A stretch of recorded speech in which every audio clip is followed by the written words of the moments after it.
Well, once again, the governor and party who claimed they would not raise taxes but have done so numerous times in the last 2.5 terms are eyeing some more taxes for us in Washington state. In fact, 33 new fees or taxes to pay for transportation alone are coming up for all of us this year.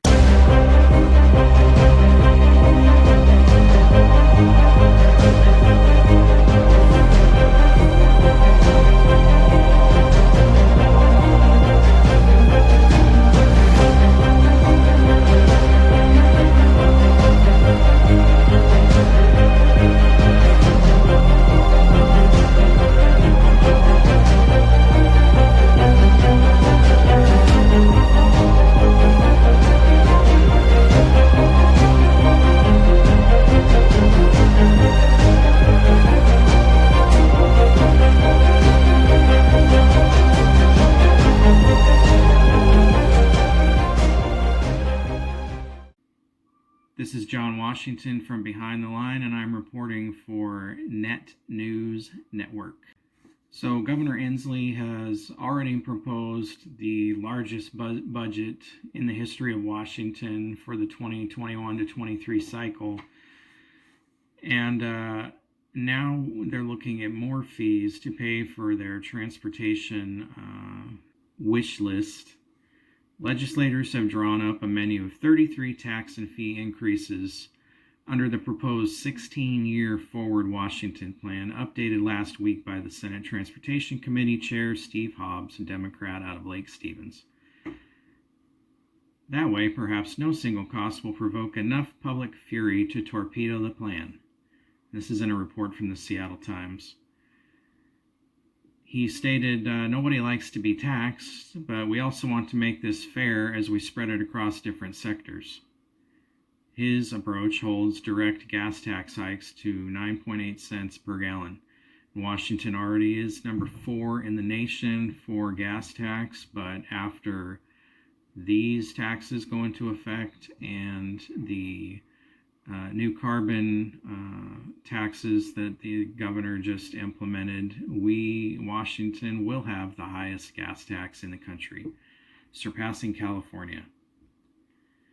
Now, Hobbs likes this 9.8 cents per gallon gas tax because it's just below the 10-cent psychological barrier that some of his colleagues have asked to avoid. But more negotiations could send it higher, he said. How convenient for all of us. In 2015, the legislature wound up boosting gasoline taxes 11.9 cents over 2 years to a total of 67.8 cents state and federal tax for Washington state. By charging for car tabs, food deliveries, fuels, auto parts, even higher fees to change your driver's license picture, the state could raise $15.3 billion to go, with $2.75 billion in bond sales, for a total of $18.7 billion. Of course, Republicans are staunchly against all this, but Democrats have the majority, so the chances are all of this stuff is going to pass, and there's nothing we can do about it. A Washington Research Council economist has estimated the cap and trade equates to 18 cents a gallon in 2023, which would gradually increase even more. Transportation budgets, including stream culverts, electrification, and walk-bike routes, would receive about 70% of that. The Washington Farm Bureau is also opposed to this. And then they stated companies won't necessarily pass on the entire cost to consumers. And provisions exist in Senate Bill 5126 to provide discounts to low-income households, said proponent Vlad Gutman-Britton, State Director for Climate Solutions. The state is also proposing fees of $150 per $100,000 of value for new housing. The building industry of Washington testified against that last week. Nearly 3/4 of Washington households cannot qualify for a mortgage today, said Jim Himbaugh, the BIAW Government Affairs Director. Adding cost to homes further removes access to the wealth-generating opportunities of home ownership. And the state should be doing more to make housing more affordable instead of raising fees and making it more difficult for people to get home loans or own a home in this state. And these fees and taxes go directly against everything the governor claims he is for, that he is about equity and helping the low income and communities of color. Hobbs said he worries people will obsess about taxes instead of the mobility benefits, construction jobs, and replacement of fish blocking culverts. Well, people can't afford to live right now, and we can't afford any more new taxes in this state. We are extremely highly taxed in this state as it is. So without ado, here are the 33 proposed taxes and fees. A gasoline tax, a 9.8 cents per gallon increase by July 1st, 2021 to raise $5.2 billion. Cap and invest, a carbon fee. January 1st, 2023 also raises $5.2 billion. Ordinary 6.5% sales tax on hybrid and electric cars moves from general fund into transportation July 1st, 2025. It raises $1 billion. Tax on new construction, $150 per $100,000 value residential, $100 per $100,000 on manufacturing, $300 per $100,000 for commercial, zero for farms and timber. And this starting January 1st, 2023 raises $803 million. Fees of 50 cents per trip on food deliveries, taxis, and ride-hailing services January 1st, 2022 raises $711 million. Sales tax on forward Washington construction is held for transportation uses, keeping $563 million. Sales tax increase of 1% on auto parts raises $405 million. Motorcycle license plate fee of $4 increased to $6, and car plate fee of $10 increases to $15, raises $291 million. The license plates and tabs, man, we've already voted on this. We've already told legislators how we feel about the car tab situation in this state, which they completely ignored and said we didn't know what we were talking about when we voted against the ridiculous car tab prices that we pay in this state to pay for transportation in Seattle and nowhere else in the state. That's the bottom line on that.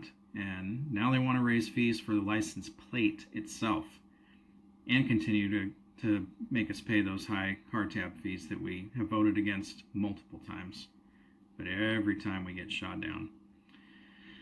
The boat tax doubles to 1% for most non-fishing vessels over 16 feet. It raises $254 million. Enhanced driver's license and ID fees, a 6-year card. It was $24. It's going to increase to $42.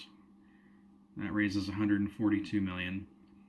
Annual license fees increase 5% on vehicles over 10,000 pounds, raises $125 million. Standard driver's license fees, a 6-year card of $54 right now, increased to $60, raises $118 million. The car rental tax of 5.9% increases to 6.9%, raises $108 million. Driver's record abstract fee of $13 increases to $14, raises $83 million. The background check fee, now $15 to check whether cars moved here from other states are stolen, increases to $25, which raises $77 million. A $10 weight fee increase for cars and pickups, that's anybody's car or pickup. July 1st, 2021, instead of a year later, will raise $70 million. A 50-cent car tab surcharge to help fund new ferries increases to 75 cents, raises $68 million. Oversized truckload trip fee of $25 increases to $45, it raises $62 million. Personal trailer license tab fee of $15 increases to $20, raising $44 million. Title fees on car registrations or sales increases $1 to a total of $16, raising $38 million. Fees to change your driver's license picture increase from $10 to $20, raises $34 million. Interest income while these fees sit in a savings account, $25 million. Motorhome weight fees of $75 increased to $95 per year, raising $24 million. Extend license tab processing fees of 75 cents to trucks, raises $22 million. Aircraft fuel tax of 11 cents increases to 16 cents, raises $19 million for aviation purposes. A vehicle lookup fee of $2 increases to $4 for users, raising $18 million. Driver record monitoring fee of 6 cents increases to 8 cents, raises $9 million. A bulk data fee of 2.5 cents increases to 5 cents, raising $6 million. Surcharge of $50 for quick title processing increases to $55, raising $3 million. Commercial drone registration fee of $15 raises $3 million. License tab fee for personal trailers of $187.50 for lifetime use increases to $200, raising $2 million. And they're also looking at pay-by-the-mile charges beginning in 2025 to 2026 to replace existing $225 car tab fee on electric and hybrid cars. And the income is unknown on this. They also want to charge tolls on transit and school buses, and they don't know what the income for that will be. And they want to move $146 million from the sources above into Tacoma Narrows Bridge account to prevent toll increases, a revenue loss of $146 million. I mean, this is just for transportation. This isn't all the other stuff they're going to raise taxes on or want to raise taxes on. I mean, does this sound insane to anybody else that's listening to this? We are taxed on everything. And they want to tax all your recreational vehicles. They want to make it more difficult for you to try to enjoy your time off when you aren't working, which, given the amount of taxes we have to pay, is pretty much going to be all the time to even afford to live in this state. It is ridiculous. They need to cut back their spending. They need to stop having all these little pet projects they want to get done. We're coming out of this pandemic where all these businesses are shut down and people didn't have work.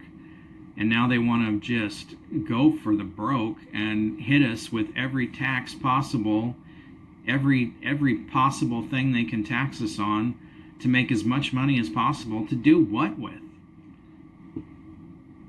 This has gone on long enough in this state. These legislators who sit behind their little desk, who've never worked a real job, who've only worked for the government, they need to take a breath and think about the rest of us little plebs who are out here doing all the work and sending them all our money, and realize that this can't continue.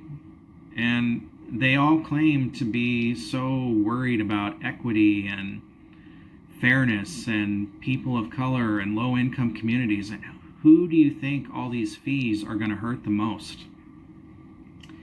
They're going to hurt those very communities that they claim to care so much about. And this new requirement that they just passed, that no new gas cars can be registered after 2030, and they want everybody driving electric vehicles, the baseline median minimum cost for an electric vehicle is $55,000. Now, who in these low-income communities is going to be able to go out and afford that? And yet, that's somehow fair and equitable. That's social justice, climate justice at work for Governor Inslee and the Democrats in this state.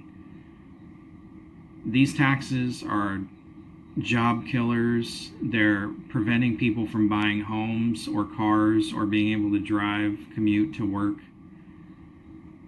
And I think it's time that they give us an explanation as to why they need so much money and why they have to tax us so harshly all the time. People work hard for their money and want to keep their money and want to be able to enjoy their time off. and not pay all their money to the state, to some dude sitting behind a desk in that white building in Olympia. Some guy that's never had a normal job. Most of those guys are career politicians or lawyers, and that's not a real job either. And I just think they need to wake up, you know? They're all drawing a paycheck for sitting up there doing nothing but creating new taxes and new laws every day and not really doing anything to help the community. Just more restrictions, more fees, more taxes, more reasons to take from us instead of give back to us. And they do serve the people. I think they forget that. Anyway, folks, reach out to your legislators and let them know that you do not agree with these new taxes and that you don't want any more of these fees being invoked, and that they need to take a breath. We need time to get back on our feet in this state. They just need to calm down with the taxes and let us get back on our feet. And they need to be in these communities where they claim to care so much about the low income and people of color, and be doing things to make life equitable for them instead of creating all these taxes and fees that is just going to make life more difficult for them and everybody else. Reach out to your senators and your legislators and your representatives, folks. That's the only way this is going to change. If they hear us complaining enough, they'll back down. Thanks for watching, folks. I hope you'll subscribe and share. My name is John Washington. This is Behind the Line podcast for Net News Network. If you'd like to see more of my work, you can find me on YouTube at Behind the Line, on Facebook at Behind the Line, and we're also on Anchor at Behind the Line Podcast. Have a great week.